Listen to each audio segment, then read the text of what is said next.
Hello again my friends, Bungie's latest weekly update finally confirms that more vault space will be added to Destiny, so let's have a look at this in more detail. Now here's what everyone's vault looks like at the moment. You have 20 armor slots, 20 weapon slots and 20 general item slots. And here's what your vault will look like once the update is introduced. You'll now have 24 armor slots, 36 weapon slots and 24 general item slots. That's an overall increase of 24 slots. And no, as Deez cheekily pointed out to me on Twitter, the update doesn't include all the exotic loot pictured in this screenshot. So then, this increased vault space will mean you can finally store all of Destiny's 25 exotic weapons, plus all the exotic weapons coming with the House of Wolves. So you'll now be able to proudly display every single exotic weapon in the game in one screenshot. Now, if you were hoping for even more vault space, well, there's a reason Bungie was restricted to these additional 24 slots. And according to Bungie, that reason is the limited memory constraints on older generation hardware. In other words, the Xbox 360 and PS3 wouldn't allow for additional slots without collapsing into a wheezing wreck. In fact,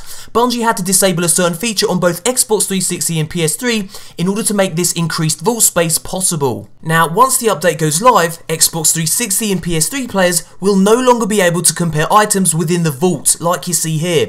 PS4 and Xbox One players, however, will still be able to do this. Now, it seems kind of a shame that older generation hardware is holding back Destiny's full potential. The question is, will Destiny 2, which Activision has officially confirmed Bungie is already working on, be a PS4 and Xbox One exclusive? And if so, what new possibilities will this open for the game? We'll talk more about this at the end of the video. Now, Bungie's confirmed that this new update will go live sometime in April before House of Wolves drops. Now, Bungie also included this video in their weekly update. It was shown as part of Bungie's first-person animation presentation at GDC, in which the studio's senior artist David Helsby explained how first-person animation is all about creating a sense of immersion to communicate fast, fun, responsive action and make you feel like a badass. This compilation comprises some of David's favourite examples of their work. This includes the way your arms and hands deliver attacks or handle your weapons, how the weapons themselves behave when they're being used, and even the movement of the camera in shaping your point of view. It's the punching, throwing, shooting, reloading, or that moment when you twirl last word around the trigger guard before taking aim. It's delivering the right feedback to make you feel like a hero in Destiny's world. Now, I don't know about you guys, but I think Bungie does a pretty damn good job.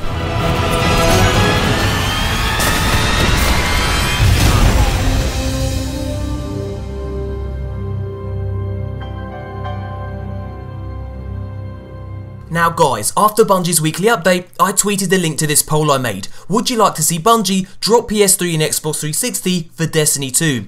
Now this tweet got a crazy amount of responses from you guys. I've left a link to it in the description box below in case you like to read what other Destiny players have to say about this or join in the discussion for yourself. So then, here are the results of the poll so far. Over 700 of you have voted and 72% of you say yes, Bungie should drop Xbox 360 and PS3 for Destiny 2.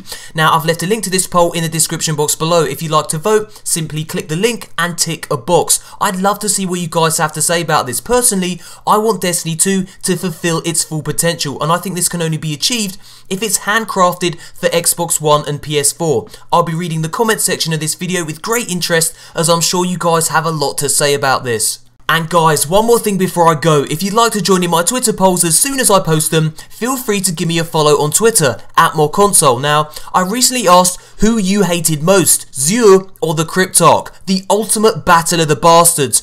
Now, the Cryptarch was the resounding winner, or should that be loser? Over 1,200 of you chose the Cryptarch, which made this my most favorited tweet of all time. You'll find a link to my Twitter in the description box below. And that, my friends, brings us to the end of the video. Thumbs up if you enjoyed it, subscribe for daily Destiny content, and thanks for watching, you beautiful bastards. And as always, until next time.